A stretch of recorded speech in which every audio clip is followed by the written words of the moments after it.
Hello,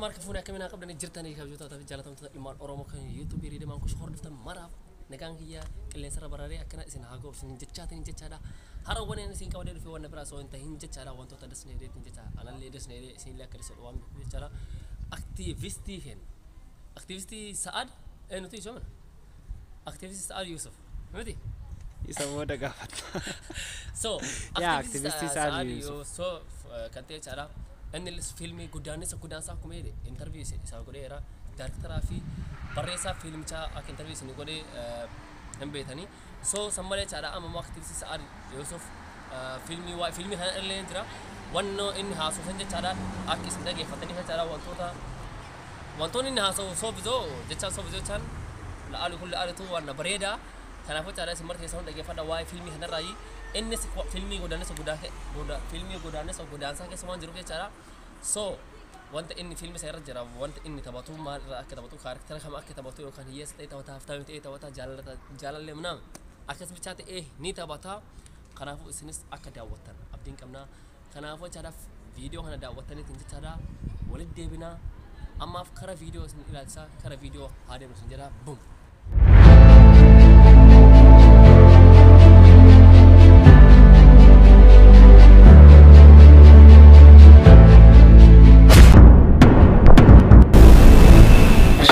فوني كبجم توتا جالتم توتا في أردوتا كنا إلى كون دكتورنا كمبيوتر مكاكية سعد إسماعيل يوسف نانجرني يروم ماكنا بيا جرمن نانو بافاريان وكان باير مقالة نورنبرغتي أرجما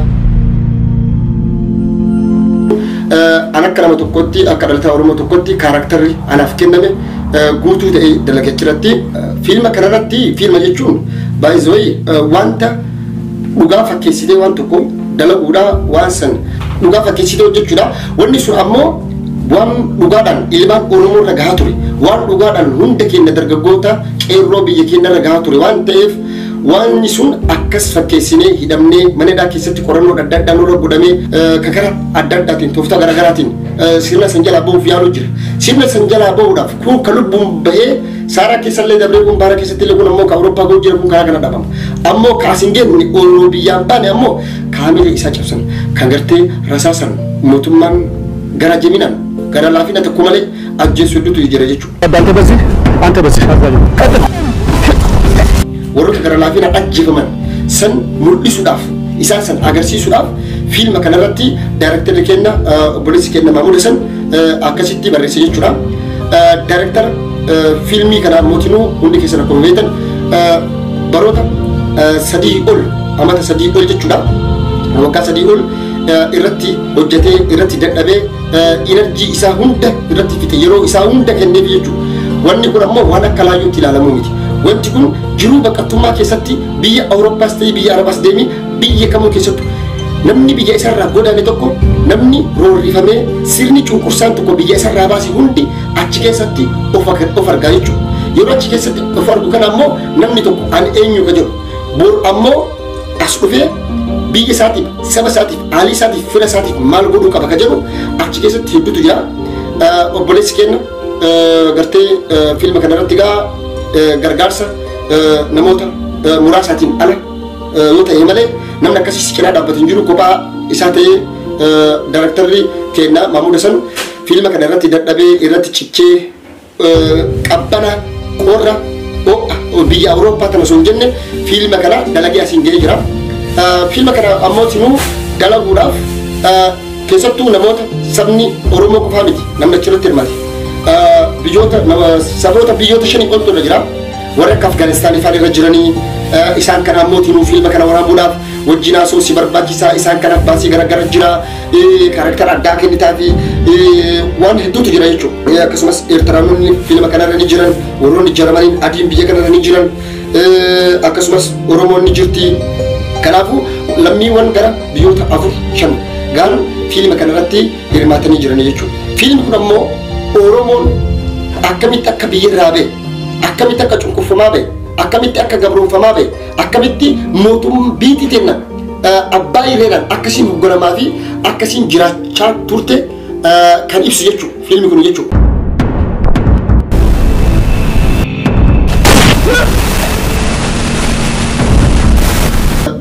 Hayyoottan kenna jira hayyoottan kenna fakkeenyaaf kan akka Jo'aan Mammafaatu jira kan akka Sagaarar Safaa jira Profeesar Qeeffaatu jira Garsuu Tufaafaatu jira hedduutu jira biyya keessa ta'uudhaan isaan kana wajjin wal quunnamuudhaan isaan warra alaa jiran kun bifa tarsiimootiin ilmaan Oromoo hedduu walitti masakuudhaan gartee gama diinagdeetiin gama siyaasaatiin dhiibbaan yookaan kasaaraan mootummaa sirna TPLF irra akka ga'uuf shoora guddaa isaa wajjin qindeessuudhaan isaa wajjin dubbachuudhaan isaa wajjin hiriiruudhaan isaa wajjin yaada wajjijjiiruudhaan sirni TPLF kufee sirni arraantana ilma abbaa gadaatiin Dr. Abiyyiin durfamu akka dhufu ta'ee jira.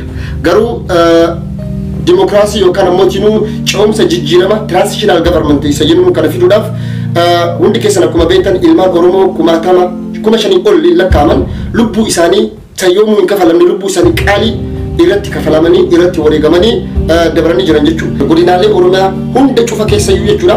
Duguugan sanyii kana jedhan gochi shukanneessan gara jabinaan ilmaan Oromoo irratti raawwachaa ture jechuudha. Kunis xiiqii nu ta'uudhaan nuti ilmaan Oromoodhaa bakka gargaraa turre facaanee kana walitti nu qabee tokko nu godhe jechuudha. Arraan tana ammoo fiilmi kun kaaraktera kiyya kanaa wal qabate jechuudha. Kaarakteri mataa kiyya isa kanaa wal qabate jechuudha. Biyya keessatti yeroo turetti maal dalagaa ture arra hoo erga biyyaa bahee maal dalagaa ture ka jedhu achi keessatti na arguuf deemtanii gaafa Oogast 10 magaalaa Nuurambargiratti eebbi fiilmii godaannisaa jedhu ni darba.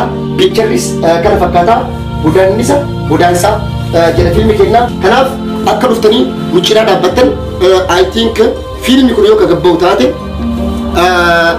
seenaa baqattoota Oromoo keessatti standardii fi quality isaa eeggatee fiilma dalagame. Fiilma afaan Jarmaniitiin ni haasa'ama. Fiilma kanarratti afaan Jarmaniin dubbatama. Afaan Oromootiinis ni dubbatama. Warri afaan Jarmanii yeroo afaan isaanii dubbatan jalaa ammoo afaan Oromootiin translate godhamee automaatikaalii jechuudha. Isinis dhiyaatee jira. Dadhabbii hedduutu irra godhama laala. Afaan Jarmaniitiin waan inni dubbate kana afaan san perfect gootee hiikuu jala afaan Oromootiin ammoo afaan Jarmaniitiin fiilmi kun yeroo bahu Oromoo qofaaf miti. Warri adii biyya kana keessa jiran dhugaadhaan akkamitti akka nuti hadhoofnee biyyarraa baane jaalannee osoo hin ta'in dirqamnee sirni nu ruqqisiise sirni nama nyaatan biyya san keessa ture akka biyya sanirraa nu baase warroonni biyya kana keessa jiran jiraattonnis aangoonnis haa ta'aniiti kan nama gargaaranis haa ta'anii gumaadhaatti haa ta'anii namoonni hedduun akkaataa isaan irraa hubachuu danda'an hubannoo gahaa argachuu danda'anitti fiilmi kun waraabamee jira. Akka duraa lafne xiqqaa guddaan sheekotiin qeesiin beektonni hayyoonni qeerroon jajjaboon dalagataan daldalan hundi keessan fiilma kana dhuftanii akka wajjin eebbisiistan abdii guddaa qabnaa. Guyyaa eebba kanas sagantaan bashannana garagaraas qabamee jira. Kanaaf ilmaan Oromoodhaa biyya Jarman keessa jirtan hundi keessan Berliin ka jirtan Düsseldorf hawaasni Oromoo Berliin hawaasni Oromoo Düsseldorf hawaasni Oromoo Mushin hawaasni Nuurambargii fi naannoo ishiitii fi Firaankfurt jirtan naannoo Heessan keessa Wiesbaden isaa ta'uutii Kaasel iddoowwan garagaraa jirtan akka nurraa lafneen dhaamsa qeerroo jajjabee biyya Jarman warroota fiilma kana keessatti hirmaatan keessaa isa tokkoani koottaa nu jajjabeessaa nutis obboleessa keenya jajjabeessuuf jechaadha. Isa cinaa yeroo dheeraadhaaf dhaabbachaa turre ammas ni dhaabbannaa isinis akka nurraa lafne jennaa.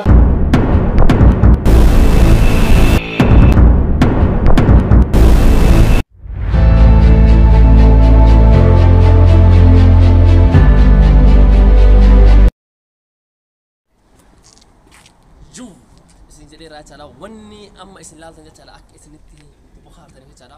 Jecha wanni inni isaan keessa jechaadha liidiin jalaa jiru. Hedduu sun jechaadha baay'ee garana nyaatee jira jechaadha. Fiilmii kana hanga laaloo baay'ee kana jira. Guyyaan isaa warra hin beekne jechaadha. Biyya ji'a 8ffaa bulii 10 bara 2019 kanaaf jechaadha magaalaa biyya Jarmanii magaalaa Nuurambargiratti jechaadha akka hin hafne isin marti keessanuu jechaadha. Kota filmi kana wal jabeessu nu Oromoo yoo wal jabeessin jechaadha nu wal jabeessan nu wal qaba. Kanaaf kota nu jabeessa wal jabeessu daartara barreessaa filmi godaansaa kana jechaadha yoo amma namni dhufee laalee jechaadha filmi ta'anus hojjechuun maaliif aartiin kana baay'ee duba hafeera aartii kenna waliin haa guddisnu nu jabeessaa isin haa jabeessinu Oromoon Awurooppaa keessa jirtan yoo isinitti tole jechaadha karanumaan booteetti bashannantu jedhabdan ani ji'a 8ffaa bulii kudhan magaalaa biyya Jarmanii magaalaa Noorambarii koona wajjin bashannana fiilmii bichaa miti akkasumas qophiin garaagaraa ni jira weellistoonni garaagaraa ni dhufanii so sani jechaadha weellistoonni garaagaraa ni dhufanii achitti akka paartiin jira akkanallee ta'uu dandeettanii kanaafuu kottaa piis isinitti haa tolu ji'a 8ffaa bulii kudhanii biyya Jarmanii magaalaa Noorambarii akka nurraa hin hafne galatoomaa ulfaadhaa turtiin kenna hanga torbee dhuftutti Boom!